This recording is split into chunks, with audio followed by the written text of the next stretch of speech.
2025년 12월 27일 놀라운 발표가 터져나왔습니다. 태국과 캄보디아가 휴전에 합의한 것입니다. 그런데 그 과정은 사실상 캄보디아의 일방적인 항복이었습니다. 세계 군사 전문가들은 경악했습니다. 분명 캄보디아는 버틸 수 있었기 때문입니다. 심지어 중국 군함들이 캄보디아 항구에 정박해 있었습니다. 하지만 전쟁이 시작되자 이상한 일이 벌어졌습니다. 중국 군함이 단 한 번도 움직이지 않았습니다. 모두가 궁금해했던 그 이유는 바로 바다 한가운데 그들이 감히 건드릴 수 없는 존재가 버티고 있었기 때문입니다. 당시 캄보디아가 발칵 뒤집힌 충격적인 이야기. 한국이 우리의 바다를 막았다. 미국 해군대학 교수가 말했습니다. 한 척의 군함이 한 나라를 무릎 꿇렸습니다. 이건 단순한 전쟁 이야기가 아닙니다. 한국이 세상을 바꾸고 있습니다. 그 전에 좋아요와 구독 버튼을 꼭 한번 눌러주시면 저희 코리아 공감에 아주 큰 힘이 됩니다. 2025년 12월 27일 태국 캄보디아 국경의 한 검문소에서 역사적인 순간이 벌어졌습니다. 태국 국방장관 나타폰 나크파닛과 캄보디아 국방장관 테아 세이하가 악수를 나눴어요. 20일간 계속된 전쟁이 드디어 끝나는 순간이었죠. 하지만 그 과정은 캄보디아의 일방적인 항복이었습니다. 그리고 그 항복의 원인은 전혀 관계도 없어 보이는 한 척의 군함 때문이었습니다.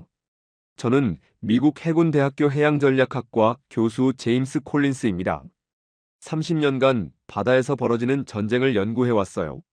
첫 수업 시간마다 학생들에게 강조하는 원칙이 하나 있습니다. 전쟁은 육지에서 벌어지지만 전쟁의 결말은 반드시 바다에서 결정된다. 이것은 단순한 이론이 아닙니다. 역사가 증명한 철칙이에요. 1805년 트라팔가르 해전에서 넬슨이 프랑스 함대를 박살낸 순간 나폴레옹의 유럽 정복 꿈은 끝났습니다. 10년 뒤 워털루는 그저 마지막 장면이었을 뿐이죠. 1942년 6월 미드웨이 바다에서 일본 항공모함 4척이 침몰했습니다. 그 순간 태평양 전쟁의 승부는 결정됐어요. 3년 뒤 히로시마는 이미 예정된 결말이었습니다. 1차 대전 때는 어땠을까요? 독일 육군은 강했습니다. 하지만 영국 해군이 독일을 완전히 봉쇄했어요. 독일 국민들이 순무의 겨울을 겪으며 굶어 죽기 시작했을 때 전쟁은 이미 끝나 있었습니다. 바다를 지배하는 자가 전쟁을 지배합니다. 이것은 변하지 않는 진리예요. 그런데 2025년 12월 동남아시아에서 벌어진 이 전쟁은 처음부터 뭔가 이상했습니다. 군사력으로만 보면 태국의 압승이어야 했거든요. 태국 공군의 F-16 전투기들이 하늘을 장악했습니다. 한국산 KGB 정밀 유도폭탄이 캄보디아군 진지를 하나씩 지워나갔어요. 심지어 훈련기로 분류되는 TO-10TH까지 실전에 투입돼 지상 공격 임무를 수행했습니다. 모든 지표가 태국의 일방적 승리를 가리켰어요. 그런데 현실은 달랐습니다. 캄보디아는 버텼습니다. 아니, 버티는 정도가 아니었어요. 적극적으로 반격했습니다. 어디서 그런 자신감이 나온 걸까요? 답은 캄보디아 항구에 나타나기 시작한 중국 컨테이너선들이었습니다. 겉으로는 평범한 화물선이었어요. 하지만 그 배들에서 내려진 건 쌀과 옷가지가 아니었습니다. 태국군이 전선에서 노획한 무기들을 보세요. 중국제 자폭 드론, 최신형 대전차 미사일, BM-21 다연장 로켓포. 이런 무기들이 어떻게 캄보디아군 손에 들어갔을까요? 태국 국방부가 발표한 노획 무기 목록을 보니 소름이 돋았습니다. 중국 인민해방군 현역 장비들이 즐비했거든요. 이건 무기 판매가 아니라 군사 개입이었어요. 100여 명이 죽어나갔습니다. 50만 명의 주민들이 집을 버리고 피난길에 올랐어요. 그런데도 캄보디아는 굴복하지 않았습니다. 도대체 무엇을 믿고 이렇게 버틸 수 있었을까요? 뭔가 보이지 않는 변수가 있었어요. 그 비밀은 캄보디아 남부 해안에 숨겨져 있었습니다. 캄보디아는 해상 전력의 중요성을 일찍이 깨닫고 있었습니다. 그리고 캄보디아 지도자들은 바보가 아니었습니다. 그들은 태국이 도입한 최정예 해군 전력들을 지켜보며 수년 전부터 전략을 짰어요. 하지만 해상 전력 강화를 위해 최신의 군함을 도입하기엔 국방 예산이 턱없이 부족했습니다. 후발주자로 해군력을 키워 태국에 대항하기엔 이미 늦었어요. 태국은 타국에서 수입해온 군함을 필두로 동남아 최강의 해군을 보유하고 있었거든요. 그래서 캄보디아는 완전히 다른 접근법을 택했습니다. 군함을 사지 말고 군함이 정박할 기지를 만들자는 아이디어였어요. 마치 최고의 군인들을 키워내는 대신 최고의 군인들이 쉬어갈 호텔을 짓자는 발상이었죠. 기발하면서도 위험한 수였습니다. 시아누크빌에서 남쪽으로 30km, 타이만을 마주보는 해안에 리암 해군기지가 있었어요. 1970년대부터 운영되어 온 오래된 시설이었습니다. 작은 부두 하나에 낡은 창고 몇 개가 전부였죠. 캄보디아 해군의 초라한 현실을 그대로 보여주는 곳이었어요. 2020년 이곳에 대대적인 확장 공사가 시작됐습니다. 5년에 걸친 거대한 프로젝트였어요. 현대식 부두가 건설되기 시작했습니다. 대형 군함도 정박할 수 있을 정도의 규모였죠.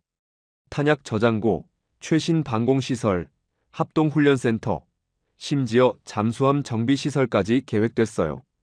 이 모든 공사에 투입된 자금은 수억 달러였습니다. 캄보디아 국방 예산으로는 상상할 수 없는 규모였어요. 그 돈의 출처는 분명했습니다. 베이징이었죠. 미국 정보기관들은 이 공사를 처음부터 주시하고 있었습니다. 위성 사진이 매주 업데이트됐어요. 실제 분석관들 사이에서는 캄보디아판 지부티라는 말이 돌았습니다. 중국 입장에서는 절호의 기회였어요. 동남아시아 심장부에 자신들의 해군력을 투사할 수 있는 거점을 확보하는 셈이었거든요. 남중국해에서 말라카 해협으로 이어지는 핵심 항로에 발판을 마련한 거였습니다. 캄보디아 입장에서도 나쁘지 않은 거래였어요. 돈 한 푼 들이지 않고 최첨단 해군 기지를 얻을 수 있었거든요. 하지만 진짜 가치는 기지 자체가 아니었습니다. 그 기지에 머물게 될 손님들이었어요. 2023년 12월 공사가 한창이던 시점부터 특별한 방문객들이 나타나기 시작했어요. 중국 인민해방군 해군 소속의 056A형 초계함들이었습니다. 길이 89m, 배수량 1300톤급의 현대적인 군함들이죠. 첫 번째로 들어온 건 원산함과 바중함이었어요. 회색 도색의 날렵한 함체가 리암 기지 부두에 조용히 접안했습니다. 흥미로운 건 이후의 패턴이었습니다. 몇 달마다 함정이 교체됐어요. 아바함과 텐먼함, 그 다음엔 판즈화함과 광위안함. 하지만 중국 해군기가 리암 기지에서 완전히 사라진 적은 단 한 번도 없었습니다. 마치 교대 근무처럼 말이죠. 명목상으로는 훈련 목적의 우호 방문이었습니다. 양국 해군의 합동훈련, 인도주의적 구조작전 연습, 해상 순찰 협력 등등 그럴듯한 명분들이었어요. 하지만 현지 어부들은 다르게 말했습니다. 저 배들이 언제 훈련했나? 맨날 정박만 해 있던데. 가끔 바다로 나가긴 하지만 하루 만에 돌아와. 국제해양법상으로는 아무 문제가 없었어요. 주권국가가 동맹국 군함을 자국 기지에 초청하는 건 완전히 합법적이었거든요. 하지만 모든 전문가들이 알고 있었습니다. 이건 훈련이 아니라 사실상의 주둔이었어요. 캄보디아 정부는 이 상황을 최고의 보험으로 여겼습니다. 태국 해군이 아무리 강해도 중국 군함이 떡하니 정박해 있는 기지를 함부로 건드릴 수는 없었거든요. 그건 곧 중국과의 직접 충돌을 의미했고 그런 위험을 감수할 동남아 국가는 없었어요. 리암 기지는 캄보디아에게 불침 항모 역할을 했습니다. 공격받을 걱정 없는 안전한 후방 기지였죠. 여기서 중국제 무기들이 하역되고 캄보디아군으로 배송됐어요. 아이러니한 건 정작 캄보디아 해군 자체는 여전히 형편없었다는 겁니다. 고속정 몇 척과 연안 순시정들이 전부였어요. 총 배수량을 다 합쳐도 1,500톤이 안 됐습니다. 제대로 된 전투함은 한 척도 없었죠. 가장 큰 함정이라고 해봐야 프랑스에서 도입한 90m급 순시선이 고작이었어요. 무장도 보잘것없었습니다.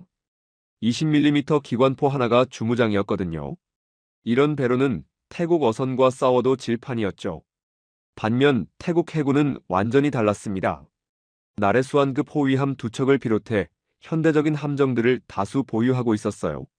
특히 2019년에 도입한 푸미폰 아두냐데탐은 동남아시아 최강급 전투함이었습니다. 하지만 그 모든 화력이 무용지물이었습니다. 중국이라는 거대한 그림자 때문이었어요.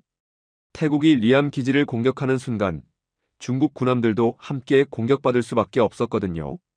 저는 워싱턴에서 이 상황을 지켜보면서 21세기 해양 전략의 새로운 패러다임을 깨달았습니다. 직접적인 군사력보다 정치적 후원이 더 중요해질 수 있다는 것이었어요. 약한 나라가 강한 나라의 그림자 뒤에 숨어서 훨씬 강한 적과 맞설 수 있다는 걸 확인한 거였죠. 캄보디아 국방장관 테아세이하가 기자들에게 한 말이 인상적이었습니다. 우리는 혼자 싸우지 않는다. 강력한 동반자가 함께하고 있다. 우리의 바다를 지켜줄 든든한 친구들이 있다. 누구를 가리키는 말인지는 뻔했죠. 리암 기지에 정박해 있는 중국 군함들 말이에요. 태국은 완전히 손발이 묶인 상태였습니다. 압도적인 해군 우위를 가지고도 바다에서 제대로 움직일 수 없었어요. 육지에서는 승승장구하고 있었지만 정작 중요한 해상 봉쇄는 엄두도 못 내고 있었습니다. 이런 교착 상태가 영원히 지속될 것만 같았어요. 중국의 보호 아래 캄보디아는 계속 버틸 수 있을 것 같았고 태국은 결정타를 날릴 수 없을 것 같았습니다. 그런데 2025년 10월 아무도 예상치 못한 변수가 등장했습니다. 전혀 상관없어 보이는 제3의 국가가 이 미묘한 균형을 송두리째 흔들어 놓았습니다. 바로 한국이었습니다. 이 이야기를 제대로 이해하려면 먼저 캄보디아라는 국가의 특수한 경제 구조를 알아야 합니다. 많은 사람들이 착각하고 있어요. 캄보디아가 아직도 앙코르와트 유적지 관광으로만 먹고 사는 가난한 나라라고 말이죠. 현실은 전혀 달랐습니다. 캄보디아는 범죄 조직의 범죄 수익으로 연간 100억 달러 이상을 벌어들이는 국가가 되어 있었어요. 국제범죄 전문가들의 추정에 따르면 국가 GDP의 절반을 범죄 수익이 차지하고 있다고 합니다. 상상해보세요. 한 나라 경제의 절반이 사기와 강제 노동으로 돌아가고 있다는 걸 말이에요. 시아누크빌과 포이펫의 고층 건물들이 그 증거였습니다. 겉으로는 화려한 카지노와 리조트였어요. 네온사인이 번쩍이고 관광객들이 드나드는 평범한 시설처럼 보였죠. 하지만 그 안에는 또 다른 세계가 있었습니다. 수천 명의 동남아시아 청년들이 감금되어 있었어요. 여권을 빼앗기고 24시간 보이스피싱과 투자 사기에 동원됐습니다. 태국인, 베트남인, 인도네시아인, 말레이시아인들이 피해를 당했죠. 가장 충격적인 건 규모였어요. 한두 명이 아니라 수천 명 단위였습니다. 마치 공장에서 제품을 찍어내듯 범죄를 양산하고 있었거든요. 모든 정부가 알고 있었습니다. 태국 정부도 베트남 정부도 심지어 미국과 유럽연합도 알고 있었어요. 하지만 아무도 직접 나서지 않았습니다. 이유는 간단했어요. 캄보디아 정부의 비호와 그 뒤에 있는 중국계 범죄 조직들 때문이었습니다. 주권 국가의 내정에 개입한다는 명목으로 외교적 마찰을 피하고 싶었던 거죠. 그런데 2025년 10월 모든 걸 뒤바꾼 사건이 터졌습니다. 한국인 납치 사건이었어요. 한국 언론이 이 소식을 대대적으로 보도하자 한국 정부의 반응은 다른 나라들과 완전히 달랐습니다. 24시간도 안 돼요. 대응 방침이 결정됐어요. 정부 합동대응단 구성, 전세기 투입, 그리고 가장 충격적이었던 건 현지 스캠 단지, 직접 급습 작전이었습니다.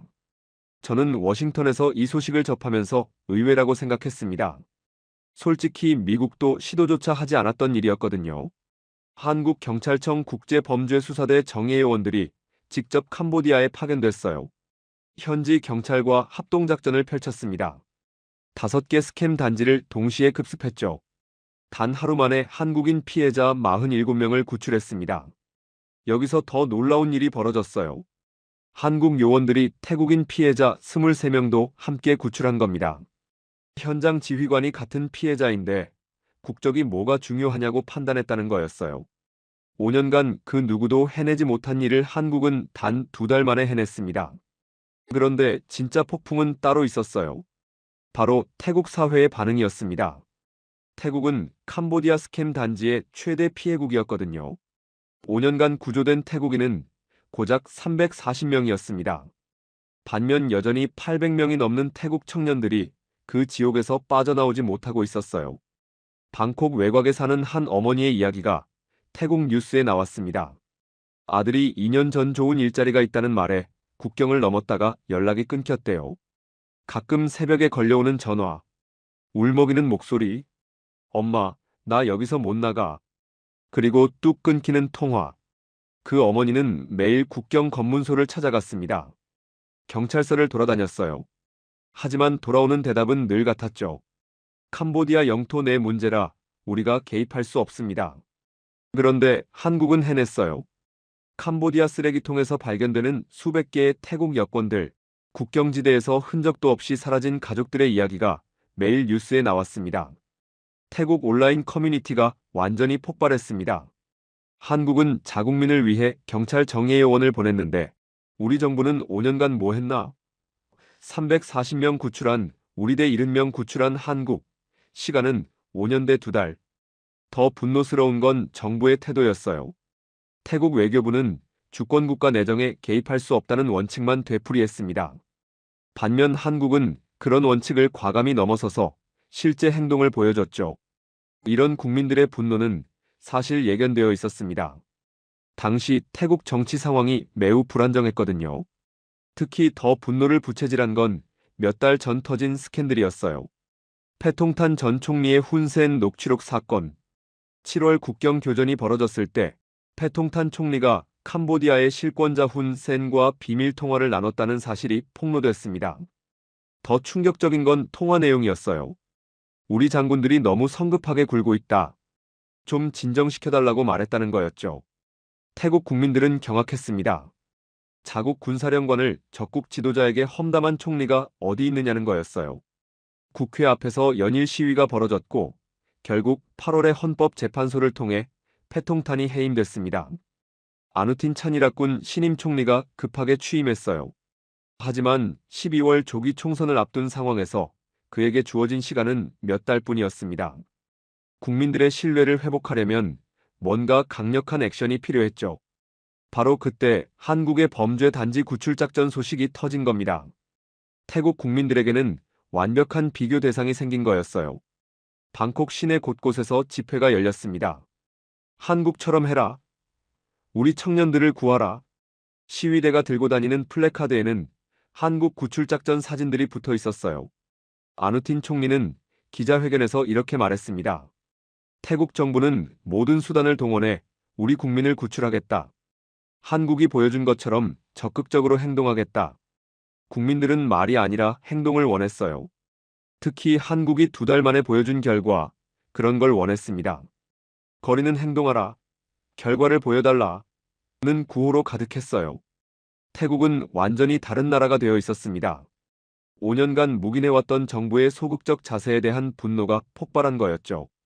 그리고 그 분노의 화살은 고스란히 캄보디아를 향했습니다. 신임 정부에게는 선택의 여지가 없었어요.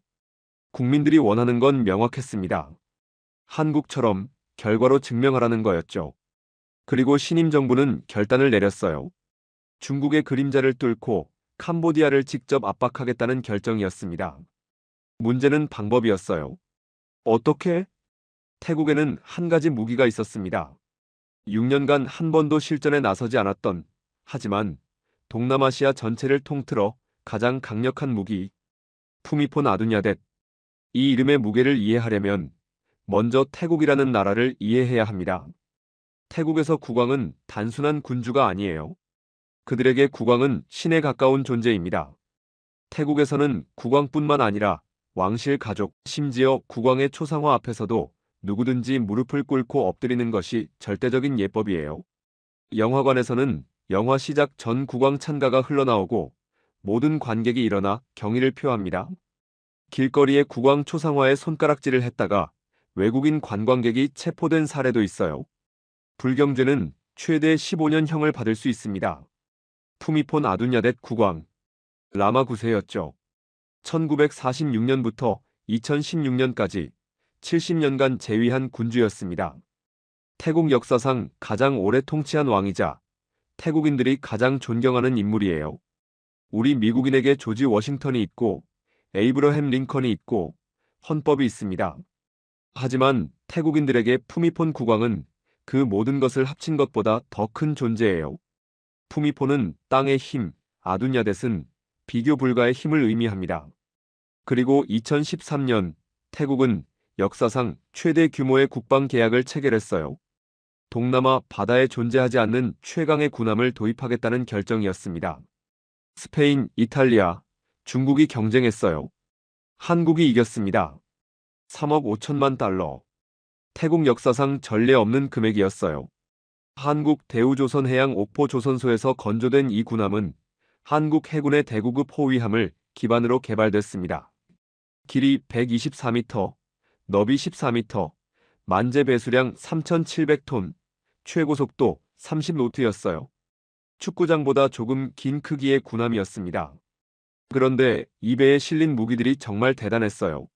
하늘에서 날아오는 적기나 미사일을 막는 함대공 미사일이 32발이나 탑재되어 있었습니다. 한 번에 8발씩 발사할 수 있는 수직 발사관이 있었어요. 50km 떨어진 목표물을 음속의 4배 빠르기로 날아가 맞출 수 있는 미사일이었죠. 제트기보다 빠른 속도입니다. 바다 위의 적 군함을 공격하는 하푼 대함미사일도 8발 준비되어 있었어요. 이 미사일은 미국에서 만든 것으로 세계에서 가장 유명한 대함미사일입니다. 한 발로도 구축 함급 군함을 침몰시킬 수 있는 위력이에요.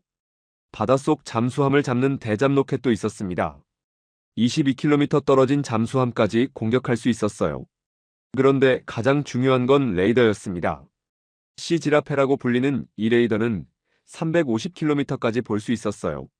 워싱턴에서 필라델피아까지의 거리를 한 번에 감시할 수 있는 거였죠. 태국 해군이 역사상 처음으로 가지게 된 진정한 전략적 감시 능력이었습니다. 이 모든 첨단 장비들이 한국 기술로 완벽하게 통합되어 있었어요. 2019년 1월 이 군함이 사타입 해군기지에 입항했을 때 태국 해군은 축제 분위기였어요.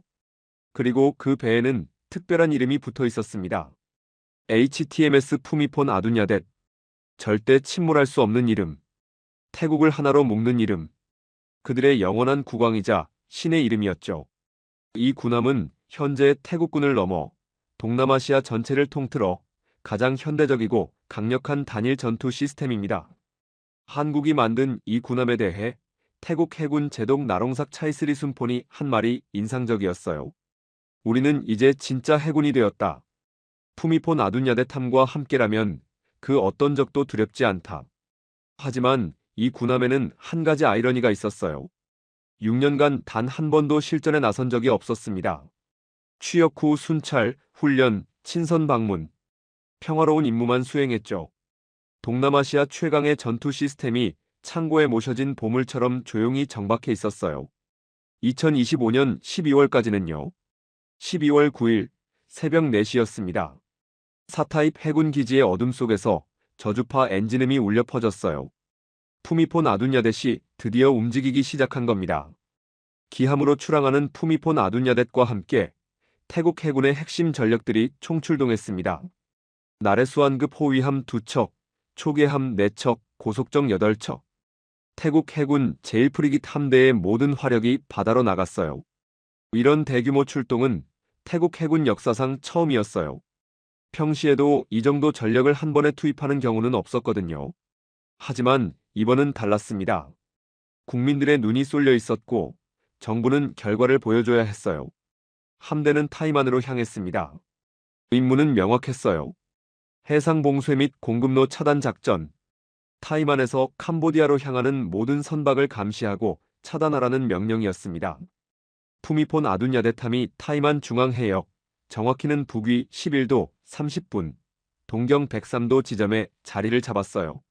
전략적으로 완벽한 위치였습니다. 여기서 캄보디아 전체 해안선을 감시할 수 있었거든요. 레이더가 가동됐습니다. 탐지 범위 350km. 이 한 척의 군함이 캄보디아 전체 해안선을 실시간으로 감시할 수 있게 된 거였어요. 레이더 화면에는 수십 개의 점들이 나타났습니다. 어선, 화물선, 유조선들이었죠. 캄보디아의 어떤 선박도 푸미폰 아둔야댓의 눈을 피할 수 없었습니다. 12월 12일 첫 번째 차단 작전이 시작됐어요. 중국 국적의 화물선 한 척이 시아누크빌로 향하고 있었습니다. 푸미폰 아둔야댓함에서 고속정 2척이 출동했어요. 정선하고 검색에 응하라는 신호를 보냈습니다. 화물선은 순순히 응했어요. 검색 결과 군수물자는 없었지만 선장에게 경고했습니다. 앞으로 이 해역은 봉쇄구역이다. 캄보디아행 화물선은 회항하라. 12월 중순 캄보디아군이 태국 접경 도시 뜨랏 인근에 포격을 가했습니다. 바로 이때 푸미폰 아둔야데탐의 진짜 위력이 드러났어요. 함정에 76mm 오토멜라라 슈퍼 레피드 주포가 화염을 뿜었습니다. 분당 120발의 연사 능력을 가진 이 주포는 코공 지역의 캄보디아 해안포 진지를 정밀 타격했어요. 25km 떨어진 목표물을 정확히 명중시켰습니다. 이 함정의 주포가 실전에서 적의 지상 목표물을 타격한 역사적인 첫 번째 순간이었어요. 그런데 여기서 흥미로운 일이 벌어졌습니다. 중국 국적 화물선을 검문하고 회항시킨 것은 엄청난 외교적 도발이었어요. 그런데 리암 해군 기지의 중국 군함들은 어디 있었을까요? 답은 간단했습니다. 그들은 기지에 그대로 머물러 있었어요. 저는 이 상황을 보면서 예상 밖이라고 생각했습니다.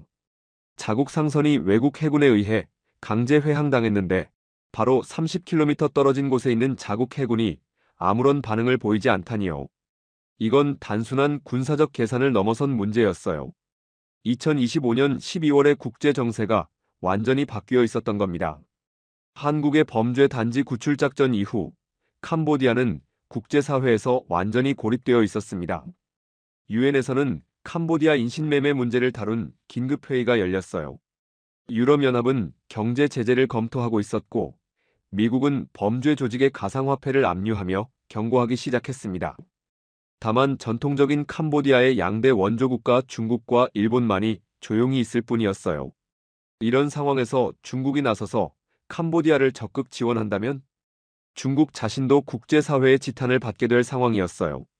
특히 미국과의 관계에서 불필요한 마찰을 일으킬 이유가 없었습니다. 더 중요한 건 군사적 현실이었습니다. 중국이 리암 기지에 배치한 056A형 초계함들, 배수량 1300톤급 소형 함정 몇 척, 푸미폰 아둔야댓은 3700톤급이에요. 레이더 탐지거리 350km, 하푼 대한미사일 사거리 124km. 중국 함정들이 푸미폰 아둔야댓을 공격하려면 최소 100km 이내로 접근해야 했는데 그 전에 이미 탐지되고 격침당할 상황이었어요.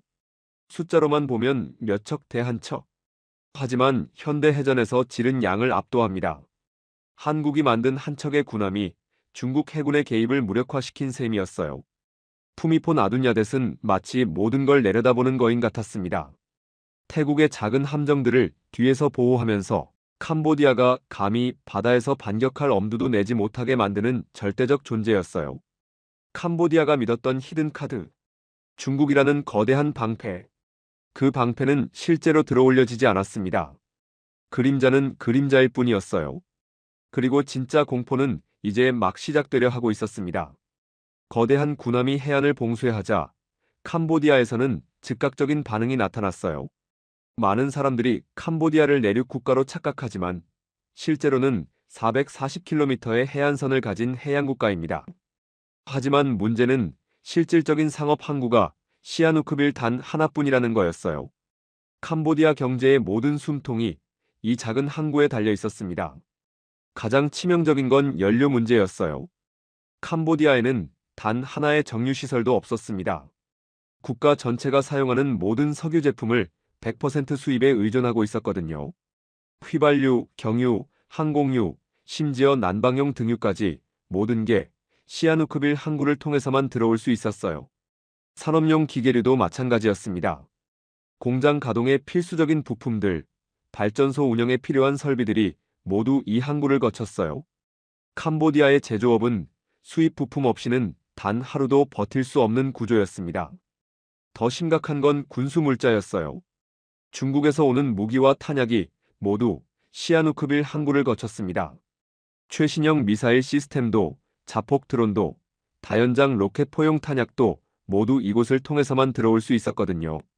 태국 해군이 시아누크빌 앞바다에 완벽한 봉쇄선을 형성한 순간 캄보디아라는 국가 전체의 시계가 멈추기 시작했습니다. 12월 10일 아침 첫 번째 신호가 나타났어요.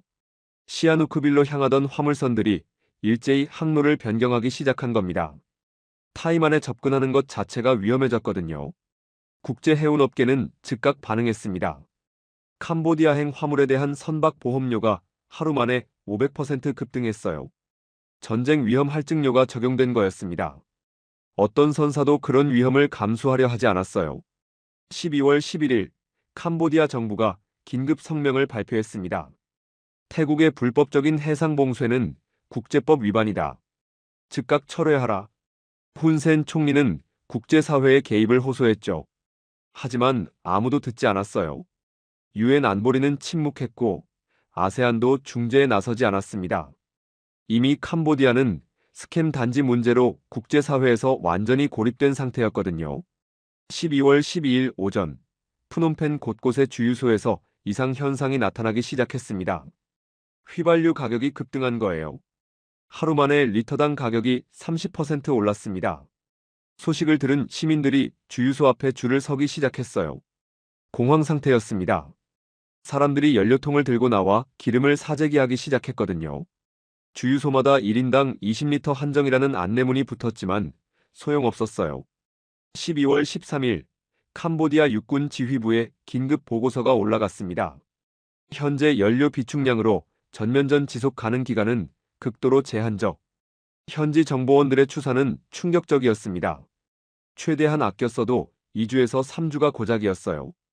더욱 씁쓸한 현실이 기다리고 있었습니다. 캄보디아군 무기고에는 중국제 최신 장비들이 산더미처럼 쌓여 있었거든요. 최신형 방공 시스템, BM-21 다연장 로켓포, 자폭 드론 수백 대, 대전차 미사일까지. 한국제 KGB 폭탄에 파괴된 350번 고지의 방공 레이더도 새 것으로 교체되어 있었어요. 하지만 그 값비싼 무기들이 하나씩 침묵하기 시작했습니다. 방공 레이더는 전력 부족으로 가동을 중단했어요.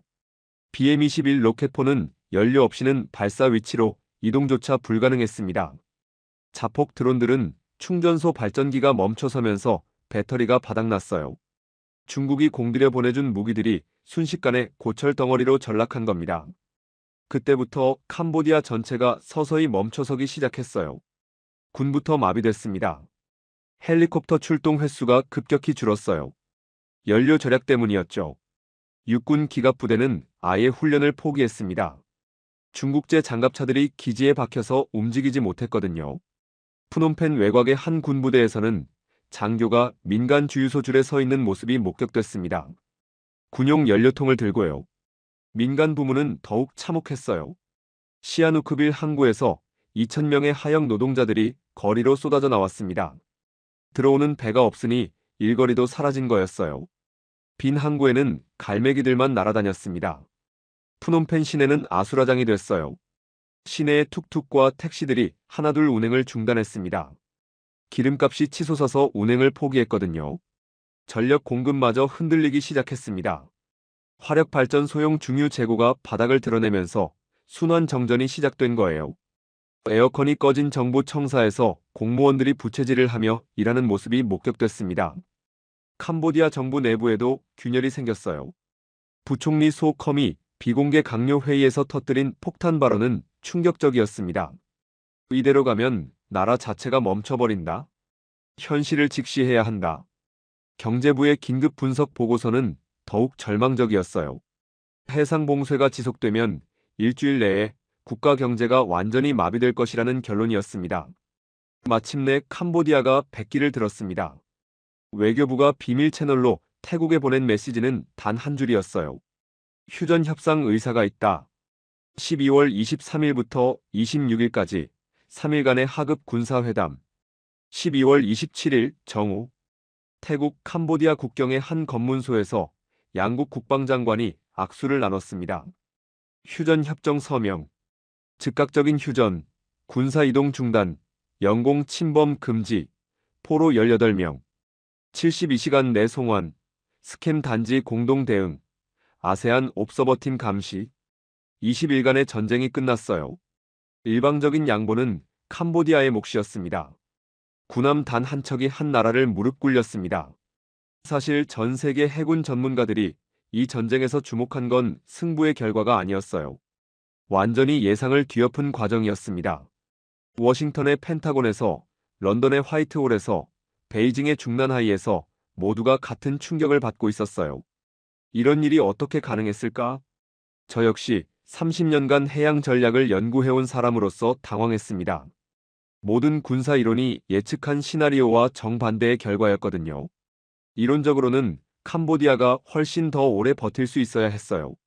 중국의 든든한 지원, 육상 보급로의 존재, 게릴라전으로의 전환 가능성까지 모든 조건이 최소 몇 달은 끌 것이라고 암시하고 있었습니다. 하지만 현실은 잔혹했어요. 단 20일 만에 끝났습니다. 그것도 일방적인 항복으로 말이죠. 이 전쟁을 분석하면서 저는 세 가지 교훈을 도출했어요. 첫째, 해군력의 비대칭성이었습니다.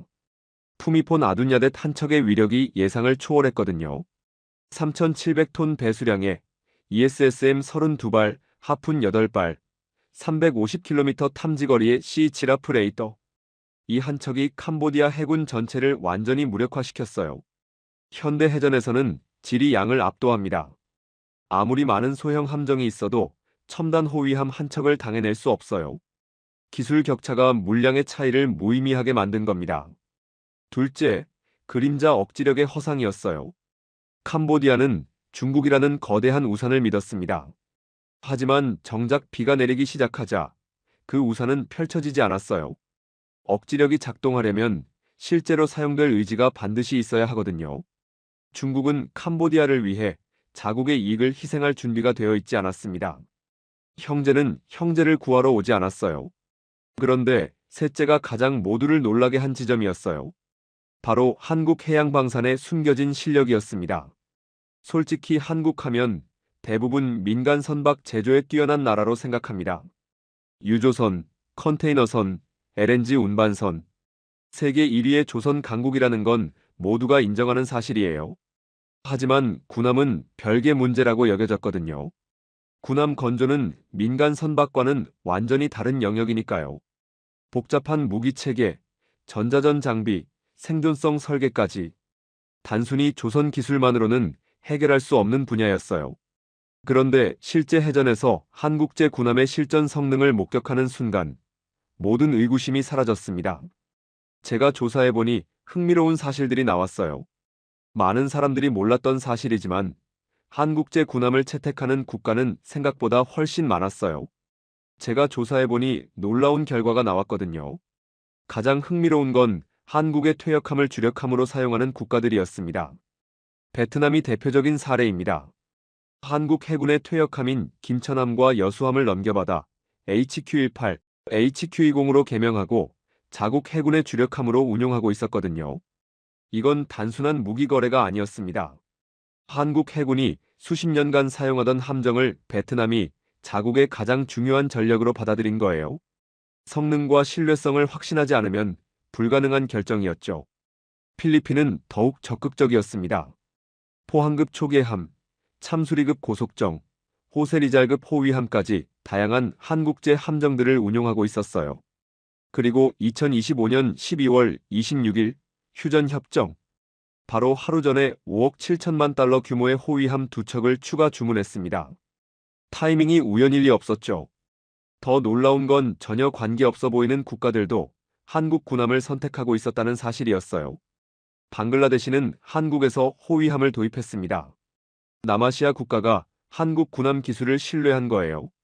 콜롬비아는 남미에서 한국제 함정을 운용하고 있었고, 이집트는 아프리카와 중동을 연결하는 전략적 위치에서 한국 군함을 채택했어요. 왜 이런 일이 벌어진 걸까요? 답은 의외로 간단했어요. 한국 방산업의 핵심 경쟁력은 최첨단 기술만이 아니었어요.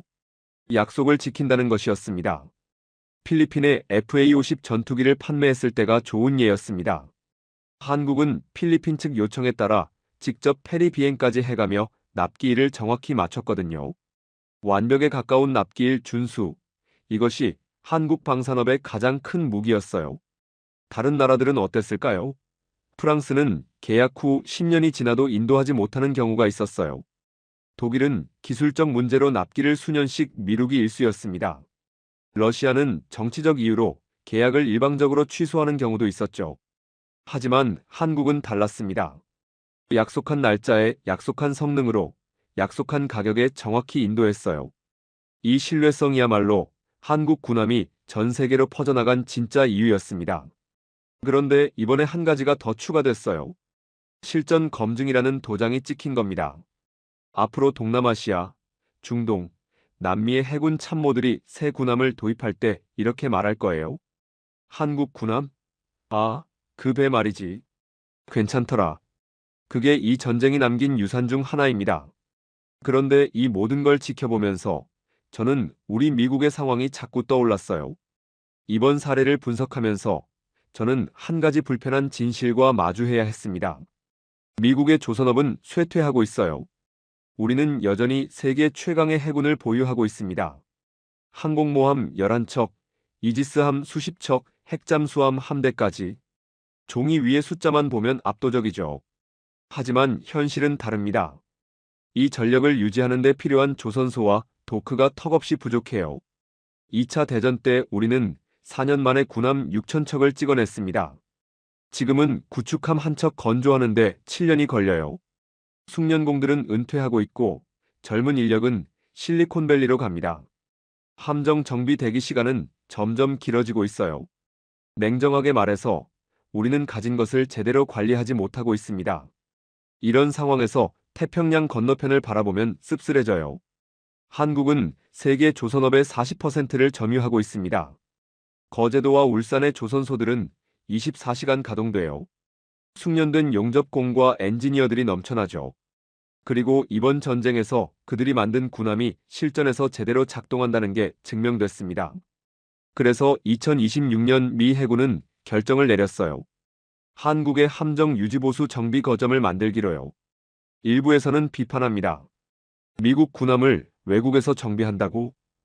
자존심 상하는 일이라는 거죠. 저도 처음엔 그랬어요. 하지만 냉정하게 생각해봤습니다. 우리 해군이 태평양에서 작전을 수행하려면 정비받을 곳이 필요합니다. 본토까지 돌아가려면 몇 주가 걸려요. 그 시간 동안 함정은 작전에서 빠지는 겁니다. 반면 한국은 태평양 서쪽 끝에 있어요. 세계 최고 수준의 조선 인프라를 갖추고 있고 70년 동맹국이기도 합니다. 우리가 가장 잘하는 건 전략과 작전입니다. 한국이 가장 잘하는 건 배를 만들고 고치는 거예요. 서로의 강점을 활용하는 게 현명한 거 아닐까요? 2025년 12월 27일 정오 휴전협정이 서명되던 그 시각 푸미폰 아둔야대탐은 여전히 타이만에서 순찰 중이었습니다. 저는 이 전쟁의 결말을 보면서 제가 30년간 가르쳐온 원칙을 다시 확인했어요. 전쟁은 육지에서 벌어지지만 전쟁의 결말은 바다에서 결정된다. 캄보디아는 중국의 그림자를 믿었습니다.